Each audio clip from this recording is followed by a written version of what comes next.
Welcome to the Collective Reset podcast, where we gather to discuss our lives, self-care, passion, and handling this worldwide reset. So I am Iana Sundari, and would you like to introduce yourself and where you are in the world, please? Sure. My name is Cole Monroe, and I'm currently in Charlotte, North Carolina. Thank you for joining us, Cole. Thank you for having me. So, Cole, you are my cousin, and Yes. we have actually never sat down and talked. Nope. We haven't talked since you were little. And have we talked when I was little? Because I don't even remember. I have. What's funny is a cousin told me a story about us being together when we were little, and I was like, oh, I didn't remember that. Cool, that's news to me. And then when it came to your story, I didn't know anything. And I was told by our mutual, obviously another family member, this summer, and she was like, oh, please tell me you're following along with Cole's story. And I was like, I have no idea what you're talking about. Okay. And then when I did, I was so inspired by you. And when I started this podcast, you were one of the first people on my mind of like, I have to make sure that people hear your story. And so thank you for joining me and for being willing to open yourself up. Because I'm going to be learning right along with the audience about a lot of your journey, and I'm just so excited to share it. So we often, I feel like, especially in these times of like digital media, and there's so much worldwide talk about self-care, right? And about following your dreams and stepping out on faith and letting go on fear. And while I think all of these are nice in like these tidbits and, you know, retweetable words, I think that most people have a really hard time putting one foot in front of the other when it comes to actually pulling the trigger on releasing fear, right? And for sure. I think that for a lot of us, we benefit from other people's lives and other people's stories rather than just like, well, somebody told me about it and I'm going to figure this out. I feel like when it comes to letting go of fear, there is no greater example than your story and your life. And maybe you don't even feel like that for yourself, because I feel like we often don't in our own shit realize how much courage it took. But to the outside, it does. And so I would love to talk about that. Before we dive in, what are your pronouns? My pronouns are he, him, his. What are yours? Okay. And when I reached out to you, I sent you like questions that I wanted to talk to you about. And I asked you the pronoun question, and you gently corrected me, and I thought it was hilarious how you did it. Because I'm here to learn also, and I don't want to mess up, and I don't think anyone wants to, right? And so I want to learn. So please tell us how you corrected me. And then what does it feel like when people get your pronouns wrong, and what does it mean for you, for people to make sure that they're getting that right? Okay, so I'll start with the email and the pronoun thing. So you had originally worded the question, which pronouns do you prefer? Which I personally, I don't have a problem with that wording. I'll say this first and foremost, I am not a very sensitive person when it comes to being offended by things. But oftentimes when that question gets asked to trans people, I feel like I just outed myself before we even got there, and I'm so sorry. No. There's going to be a bio that goes up with it, so okay, everyone cool. knows. I feel like the flag over there kind of. The flag that way. So when people ask pronouns, do you prefer? A lot of trans people take that as, why are you implying that I prefer them and they aren't just mine? Those are my pronouns, not what I prefer to be called. It just is. So I just gently kind of said, like, a lot of people are offended by this.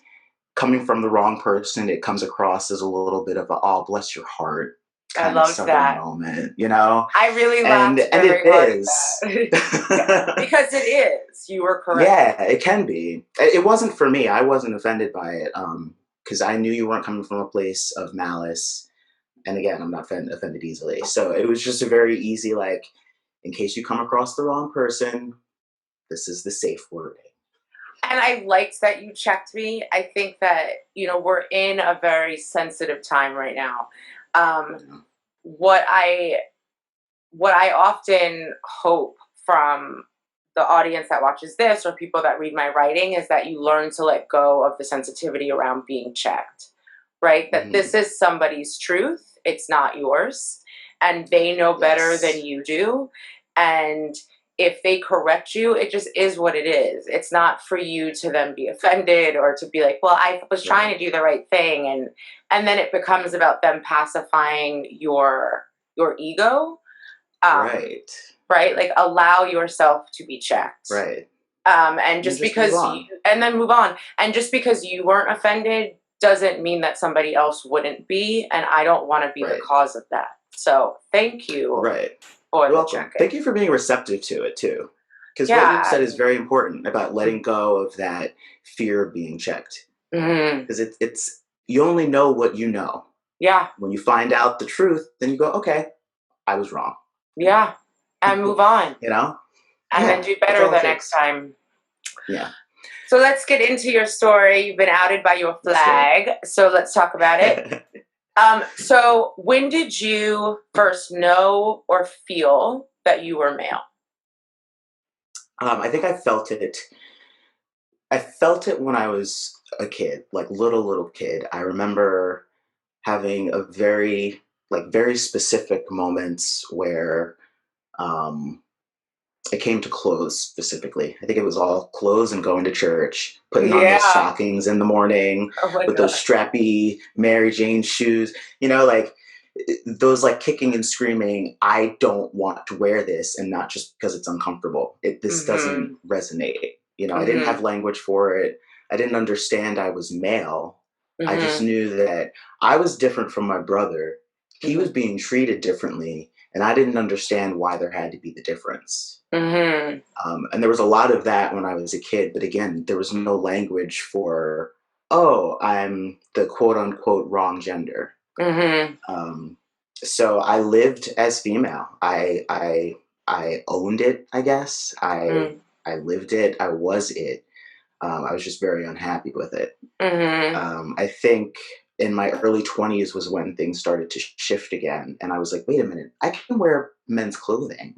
Mhm. And then I put that on, and I was like, whoa, that feels good. Uh-huh. And then like the more I started to kind of like own it, the more I felt really good. And I remember telling my college roommates, like, if we go out tonight, don't worry about it. Typically you're with me, I'm your guy, like whatever, like Uh-huh. trying to act the part. And that Mhm. felt good. It felt to be that masculine energy. Yeah. It felt good to have that masculine energy and be seen that way. And then I just got scared with Mm. being in my early 20s, still living under my parents' roof, still relying on them for financial matters, and I think they had said to me, we don't know what happened to our daughter. And I did a total 180. I backed And how off. old were you at I that point? I was in my early 20s, like maybe 21, maybe Mhm. 20, somewhere around there, like very early 20s. Mhm. I didn't stop wearing men's clothing, but I definitely didn't try to move any further down whatever road I was heading down without knowing it. I just knew that this felt good, so I moved toward it. But again, I still like didn't know I that. was male. Yeah, Yeah. still didn't know I was male, had no language for it. But knew that it felt good and so you were moving towards it. Yeah, First of all, I really like that. yeah. Um, but I want to just go back briefly to your you have no words for it, but you know it doesn't feel good, right? Hmm. And so what I would assume is when you stepped into that new energy that your confidence grew and that you started having changed but better interactions and Yep. happier interactions. So then what is it like before that? Like what's it like if you're not in that moving towards what's feeling good? What are friendships like and what's it like at school and at home? Oh Like God, school. yeah. Yeah. Cuz you're Everything was in awful. where? You're in Freeport, Long Island at this I point, right? Yeah. Yeah. Oh, you know, like my hometown and everything. Yeah, well, man, we are family. I just, Like Freeport, Port Knox. what's funny is like our mothers were close. Yeah, and I know all about that. Like, I Yeah, know about their relationship. It's just so yeah, bizarre. it's just It's so families bizarre. sometimes are so weird. Yeah. But okay, Yeah. so what is it like then in that energy with everything else in your world? At that age, younger, before stepping into that, it was really hard. It Yeah. was everything just felt hard. Um, and I talked to a lot of people who knew me back then, who I still know now, and the only thing that they can really say is that the light that I have now, I didn't have. There was no light. I was heavy, I was dark, I was emotional, I was moody. Hmm. Um, and this isn't something that I've actually said in any sort of public space, but I think it's kind of important with the story. But I was a self harmer, Hmm. and that all tied together, Hmm. and it was really hard. I was in and out of therapy, not really knowing why, Hmm. and that continued throughout my 20s. So Hmm. I didn't feel like I could be really close to anyone, so my relationships were very distant. Hmm. Um, Humor was a really good coping mechanism. Yeah. Yeah, Yeah, I bet. and I So could write a lot of then, songs about how sad I was. yeah, I like how music plays Yeah. into your life. I do want to talk about that Mhm. also later. So you start moving towards what's feeling good, and then you get pushback from your parents with the "we Yeah. don't know what happened to our daughter," and so you stop. Mhm. And then what's happening? I went back into that depressive state where I was withdrawn a lot. Um, I didn't go to class very often in college. Mhm. Oops. So, honestly, I still made it by somehow. I somehow made it by. it That's is another story. amazing how many of Yeah, I us think I took did. that for granted. And then, my relationships, I would try to move on from one thing to the next thing to try to find out what was missing. What was that missing piece? Why don't I feel whole? Why do I feel disgusted and Mhm. gross? And I stopped taking care of myself. Mhm. Um, I gained a lot of weight. I Mhm. I think that now I've lost, I don't know, probably about like 75 pounds of that. Like I Mhm. gained a lot of weight. I was miserable. I was getting sick all the time Mhm. until I started kind of getting back into that space again in my 30s. Mhm. I didn't come out as trans or transition until 33. Mhm. So I had a lot of time to sit in that unhappy space and Yeah. dwell and think. Mhm. Um, and it's dark in there. You feel like nobody sees you, nobody hears you, you feel misunderstood. Mhm. And when you try to explain it, even Mhm. to yourself, you don't understand it. You know, it's It's hard. it's interesting because I think about what you've said about like you there were no words to put to what was going on, right? And so I Mhm. do wonder how that affects those who are coming up now, right? We're all getting older, so now there's Yeah. newer, younger generation. I don't want to talk But about it. I know I'm like, but now that they have words, I wonder if in that mental space, at least when you're alone, is it easier to put Yeah. then speech to put words to what's happening instead of having to be like, I don't know what this is because those words Yeah. haven't come yet. Totally. I talked to well, he's 18 now and he's in college, but a few years ago I met a trans man. He was like 15 or 16 when I first met him, Mm-hmm. and I was so blown away by him. Like, Mm-hmm. he knew who he was, he knew who he wanted, he had the language for it, and he knew exactly how he wanted to help other people know that he exists. And Hmm. it was just like, I wish I could have had that when I Yeah. was your age, like just Yeah. that knowing and that language. But it Mm-hmm. takes people, like, I'm not going to say like me, but people before me to tell their story, and people like me to tell my story, for those people to be there. Because that's what it took Absolutely. for me to find the language. Mm-hmm. It took me hearing other stories and seeing those people existed, and then being like, oh, well, this is another thing. This is only something that white people do. Because I couldn't find a Mm-hmm. black trans man anywhere. And then Yeah. I found a black trans man, and I'm like, that is me. That's my story. That's where I am. That is so interesting because it's actually what I wanted to ask you about.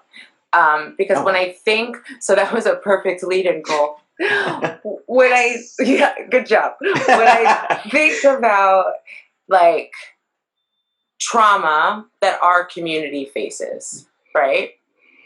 And Mm-hmm. I think about we can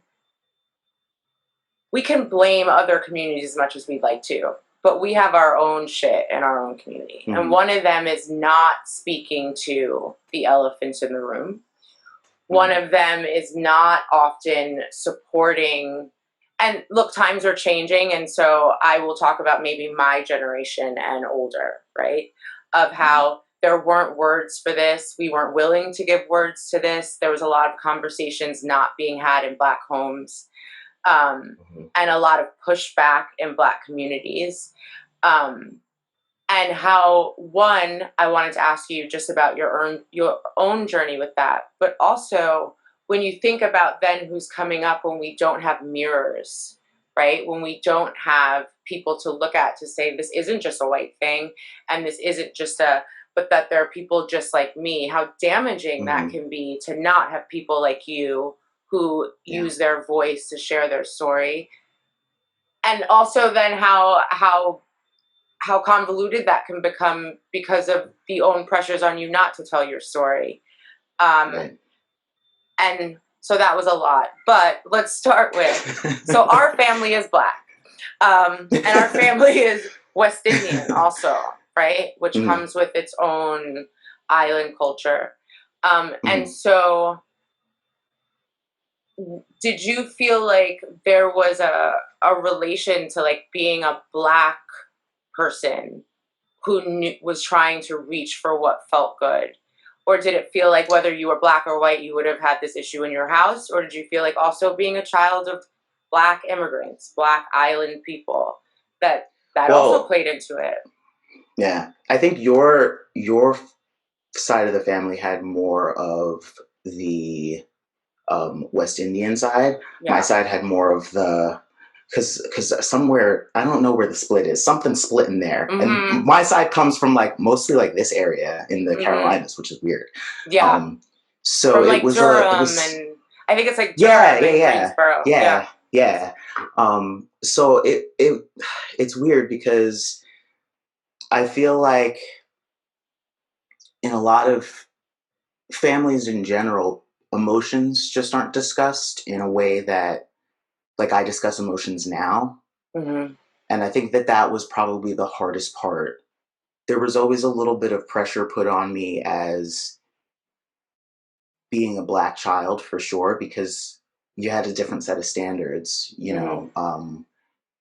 Don't go out of the house with that shirt that has a hole in it because people are going to see the Black kid with the hole and think some things, Mm. you know. And I feel like this is coming across as me saying like I had strict rules, and that's not the No, case. I think It's it's yeah, I what think you it's get the it. Yeah, you get reality. it. Yeah. Yeah, and I'll be honest, I didn't realize a lot of those things until I was much older. Like Mm-hmm.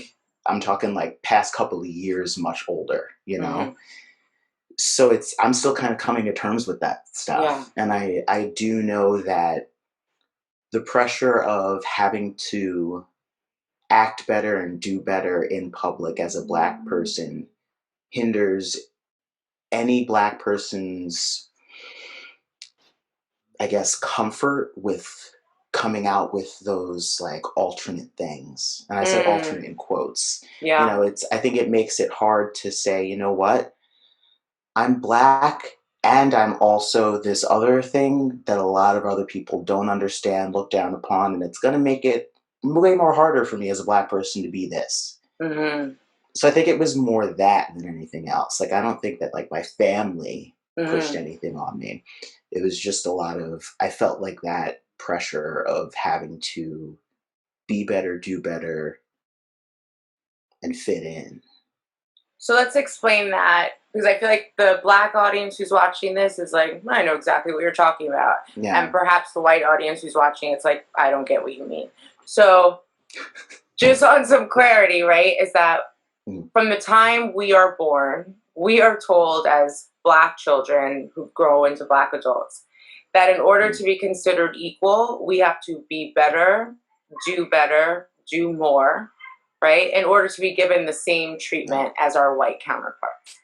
And so when you mention don't leave this house with that hole in your shirt, that wasn't just your parents. That was every Black mother across America, right? And it's because of while a white child might get away with wearing the clothes that he played in yesterday that have a hole, no one thinks anything. If our Black child runs out like that, he's, oh, no one's taking care of him. Yep. Instead of that kid was playing in his yard and ripped his shirt. And so when you have to live at a certain amount of having to be perfect in order to be equal, when you want to be different, in a sense, it's like, well, then am I going to be treated the same as my trans counterpart, my gay counterpart, and it's exhausting. And I think it's why when there are people who are Black or people of color in these communities, why it's so courageous is because it is so exhausting to do what you've done. It's exhausting. It really is. Yeah, it really is. It's exhausting. So there's so much admiration that I have for you and for your story and why you're here. So I want to talk about your wife, because I think you guys have the most amazing story. She did a TikTok that you posted as a video that I sat and cried and watched 20 times. I was like I did sobbing. Too. I did too. So I think it's the most beautiful thing if you could share like your whole story. Yeah. Okay. So so we are high school sweethearts. We met back in 2000, the year 2000, doing a high school musical together, and we dated for 3 years or so. And once I went to college and came out, things got weird. There's just a lot of pressure. Like we had to break up. So we went our separate ways, and we were apart for like 7 to 8 years. Are you guys friends at this part?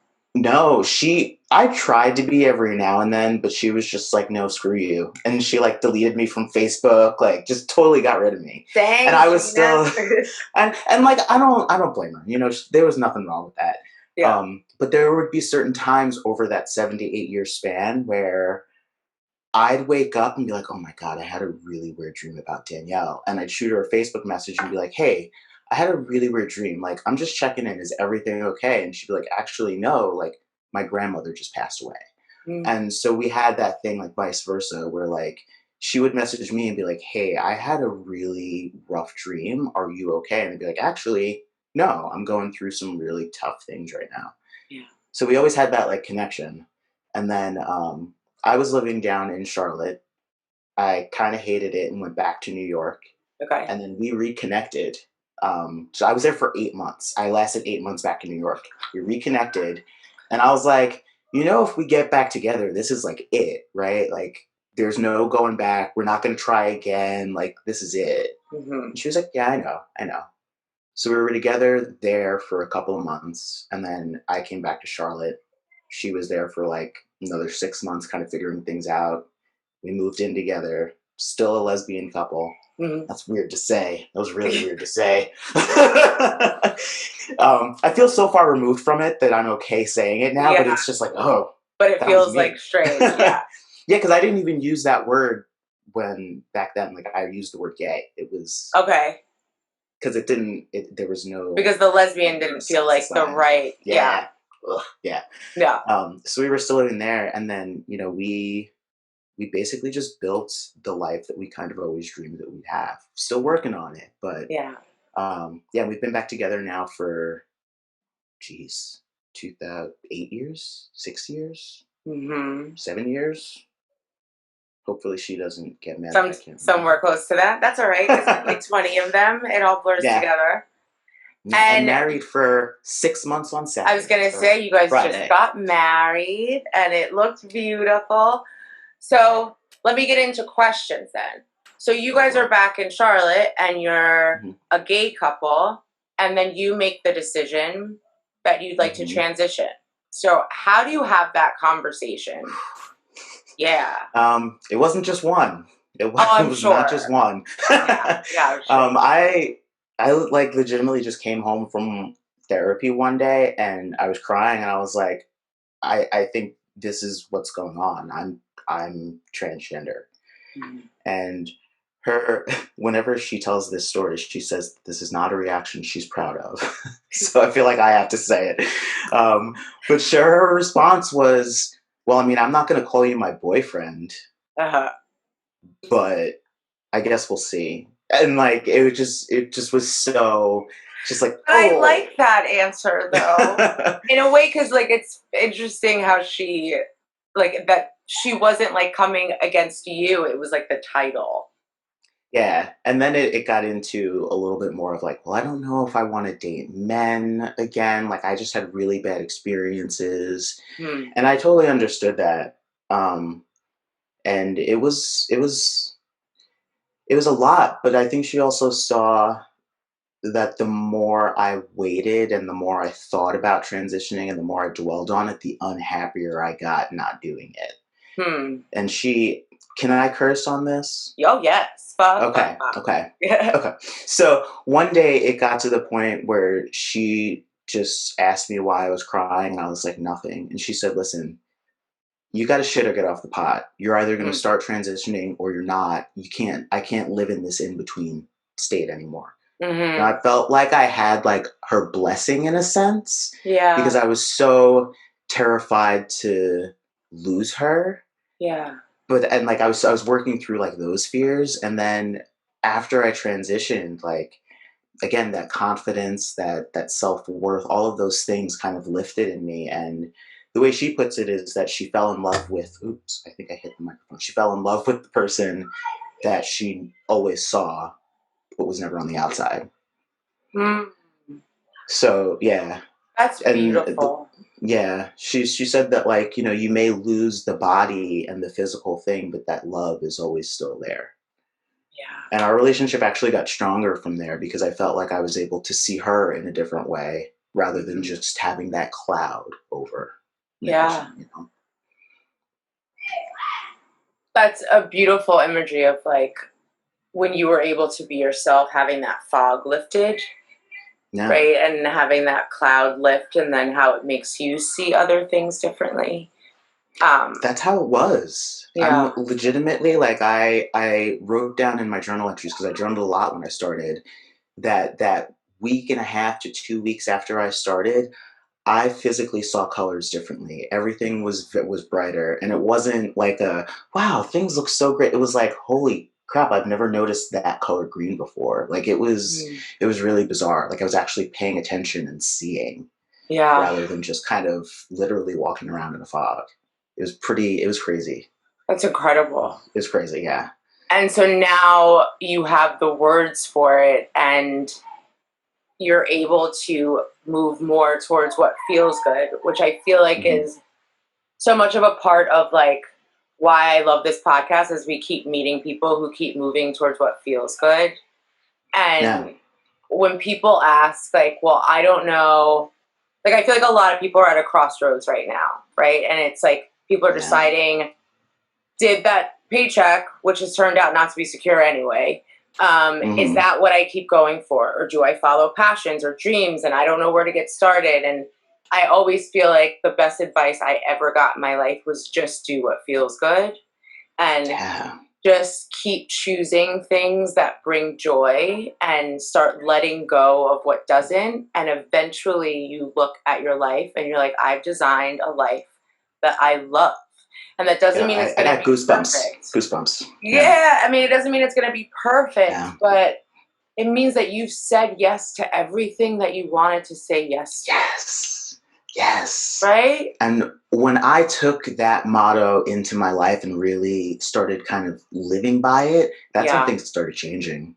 Yeah. You know, I feel like I got myself out of like crazy debt, Yeah. depression. Like all of a sudden, I have like everything just changed for me. Everything shifted. You know. Yeah. Because you shift your energy. I know, and It's a that big is so deal. important. That's so important. It So is. important.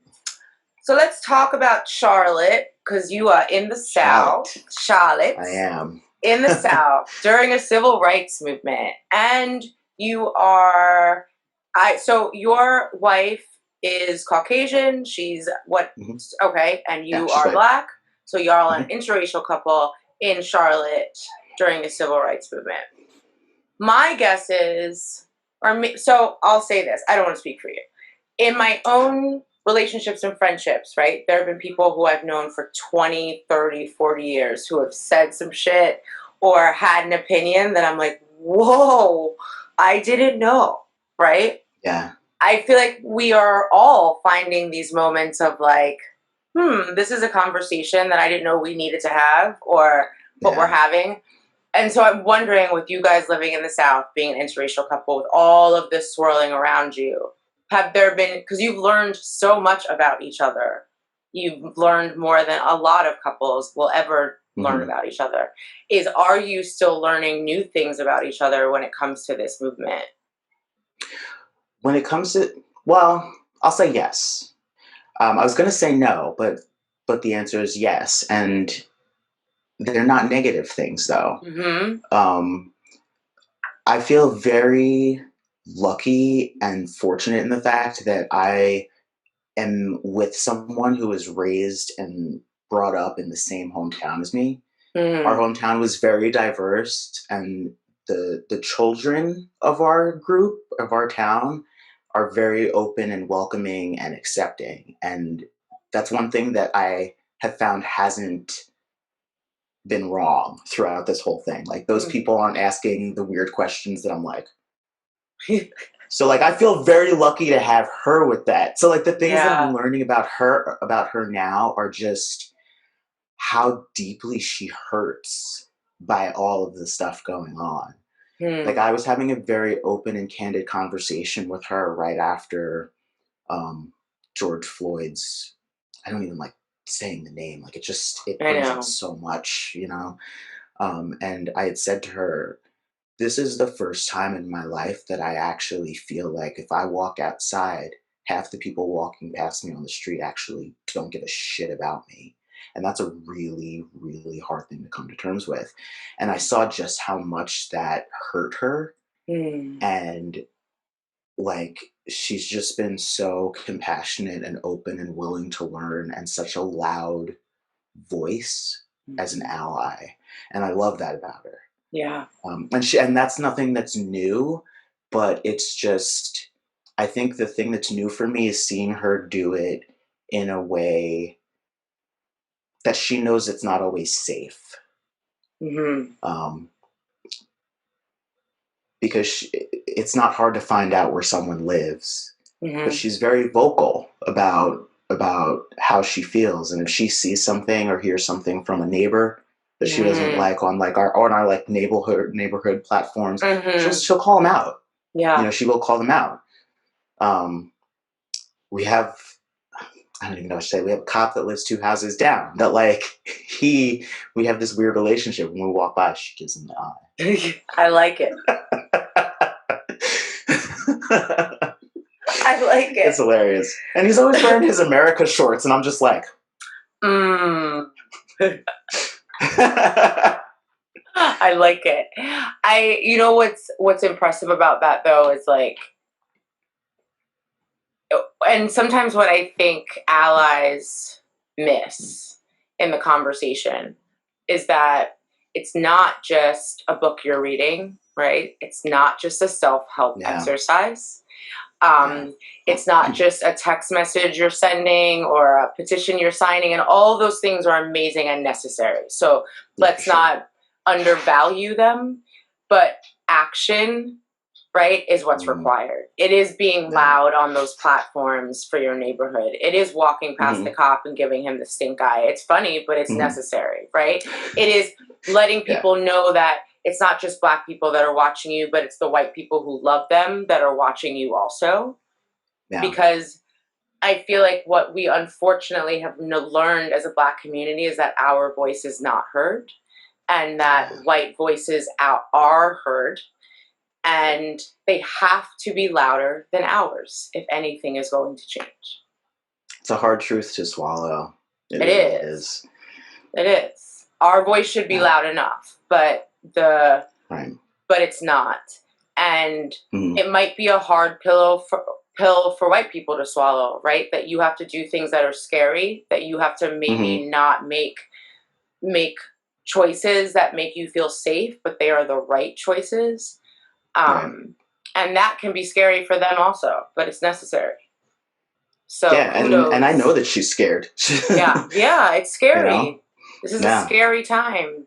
it And you're not is. living in I don't know, to me, and I'm going to lump the South. I feel like right now the country in general is a hot Yeah, mess. yeah, So I don't know that the South is any worse than any place else right now. Um, However, there are still some bleeding liberals in other places where I wonder if there are those populations in the South. And mm, in order to be loud down there, you do have to be extremely brave. hmm. Um, It's true. yeah. It's totally true. Charlotte's an interesting city because Hmm. it's a city. There are a lot of college students. When there are a lot of college students, you tend to have a very liberal area that's very open minded. Hmm. But you still have the people who were born and raised outside and like to come in to the Hmm. city. Hmm. So you have a weird dynamic of folks who are very open and accepting, and then you have it's just a very weird mix. Yeah. Um, and I think people. I'm also getting used to being a black man in. So That's it's so really sad. yeah, I and it's know what it's you're really saying. hard. It's just so Yeah, sad. it's different. It's very different, and so I don't. I'm noticing all of these new things, and I don't know if it's because I'm in the South because of Hmm. what's going on in America, or just because I'm a black man.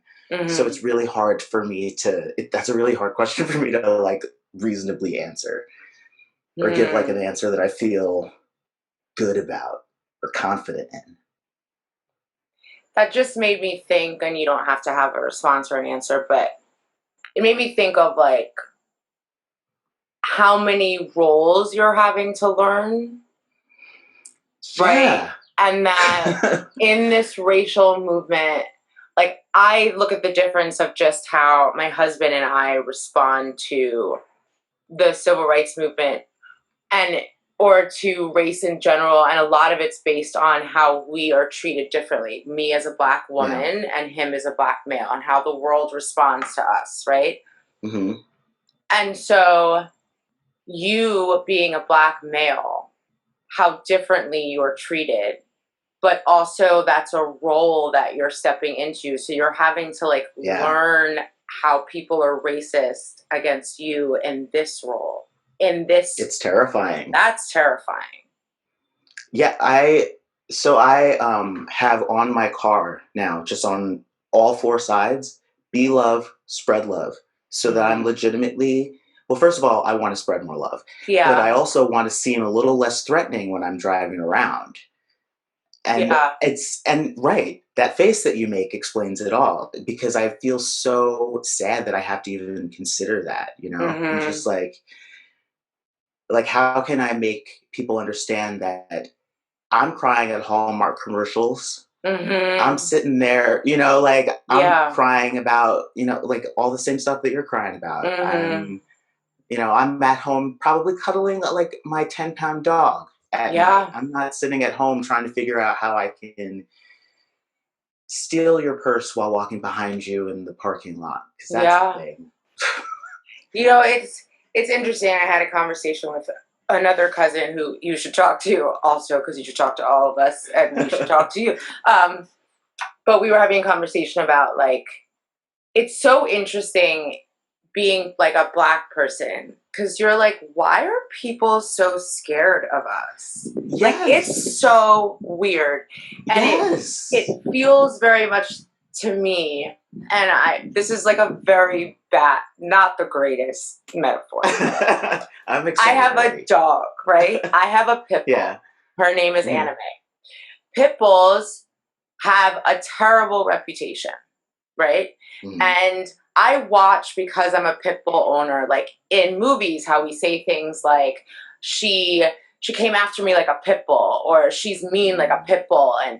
and like all of these little things that shape how you think of it, right? And how when they Yeah. need an angry dog, they always use a pit bull.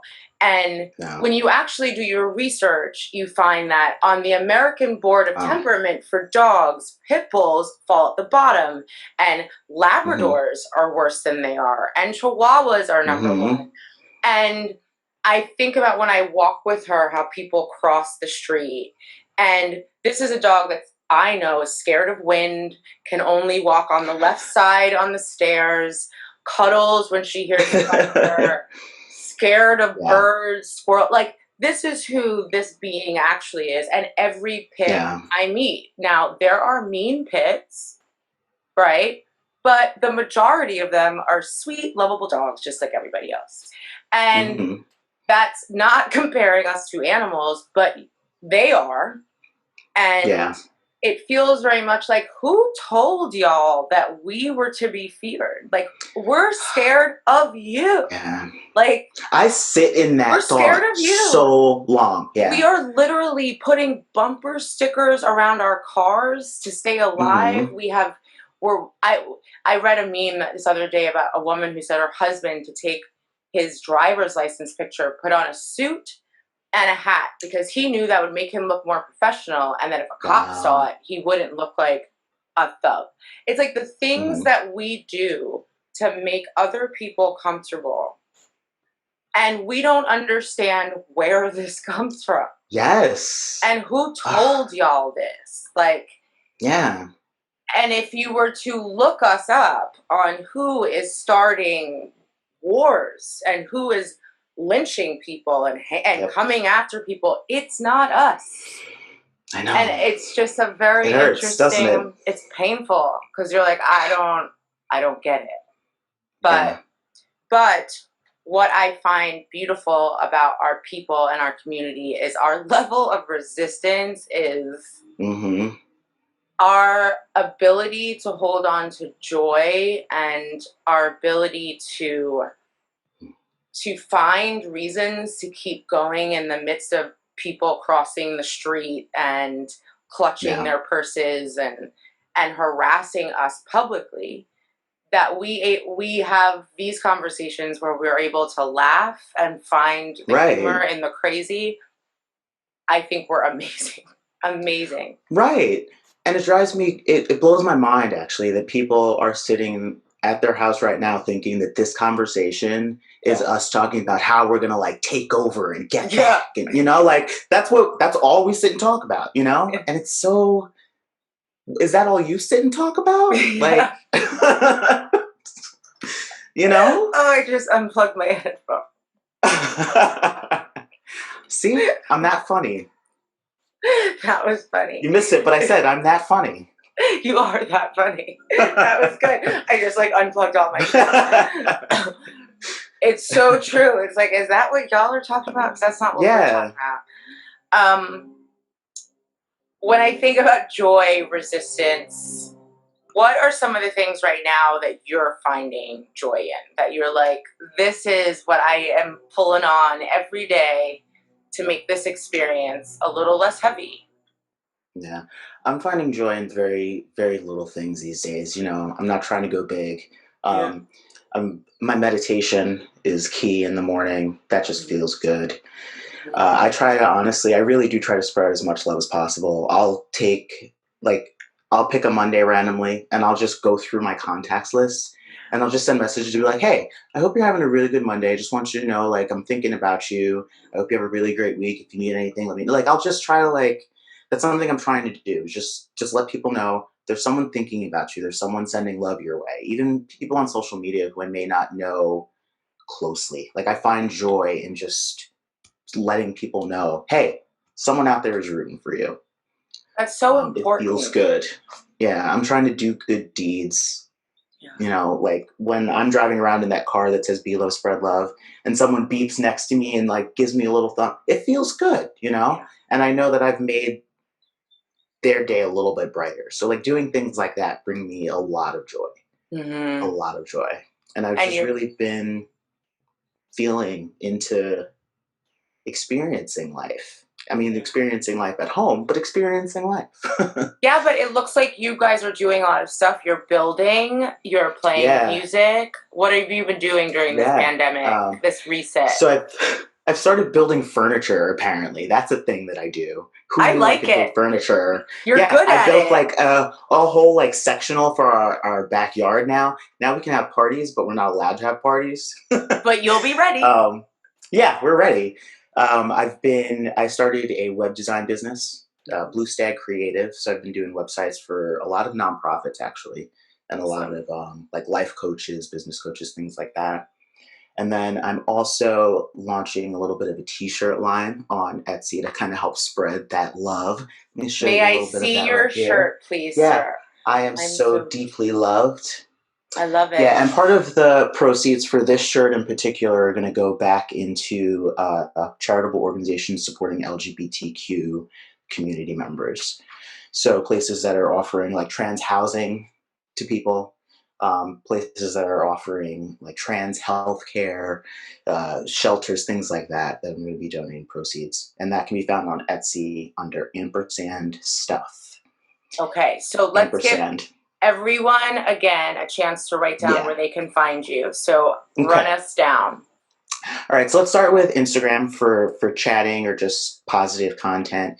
That is Cole, COLE. So that's Instagram. On Etsy, this shirt and a few others can be found.